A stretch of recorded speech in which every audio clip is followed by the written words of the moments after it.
Sreeja versus బర్నీ first task physical task కొట్టు పడకొట్టు.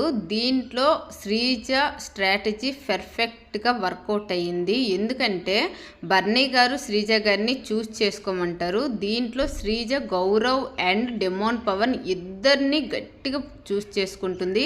ఇద్దరు కూడా ఫిజికల్లో ఇరగదీసి గేమ్ ఆడతారు. బర్నీ గారు నిఖిల్ని ఇమాన్యుల్ని చూస్ చేసుకుంటారు. కానీ నిఖిల్ గేమ్ ఆడే సత్తా ఉంది, కానీ ఎక్కడ దెబ్బలు తగులుతాయని వెనకడుగు అయితే వేస్తారు. కానీ అక్కడ గౌరవ్ డెమోన్ అయితే వెనకడుగు వేసే ప్రసక్తే లేదు. ఇద్దరు కూడా 100% ఎఫర్ట్స్ అయితే గేమ్లో పెడతారు. ఇక్కడ గేమ్లో చూసుకుంటే కొట్టు పడగొట్టు దాంట్లో ఎవరైతే హైయెస్ట్లో పెడతారో వాళ్ళైతే విన్నర్స్ కదా. దీంట్లో గట్టిగా ఫిజికల్ హోరాహోరీగా జరిగింది.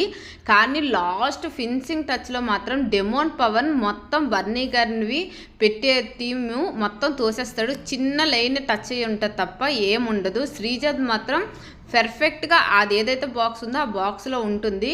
దీన్ని బట్టి చూస్తే శ్రీజాలు విన్నర్సు. కానీ సంచాలక్గా సుమన్ గారు అదేవిధంగా కళ్యాణ్ ఫెయిల్ అయ్యారు. ఎందుకంటున్నా అంటే అక్కడ బర్నీ గారు అవుట్ ఆఫ్ ది రేస్ అయిపోయారు. ఎలా అంటే అది మొత్తం పోయింది. పోనీ 30% 40% అయినా గీత లోపల ఉంటే విన్నర్గా ప్రకటించినా అది బాగుండేది. కానీ లేదు, అలాగా మొత్తం బయటకు వెళ్ళిపోయింది. డెమోన్ లాస్ట్ కాళ్ళతో గట్టిగా తోసేశాడు. ఇరగదీసి గేమ్ ఆడాడు డెమోన్ పవన్ అయితే. శ్రీజ మాత్రం దుమ్ము లేపింది గేమ్లో. సూపర్ అనిపించింది. అమ్మాయి కాదురా బాబోయ్ అనిపించింది. అబ్బాయిలతో సమానం గేమ్ ఆడింది. శ్రీజ బన్నీలో మీ సపోర్ట్ ఎవరికో కామెంట్.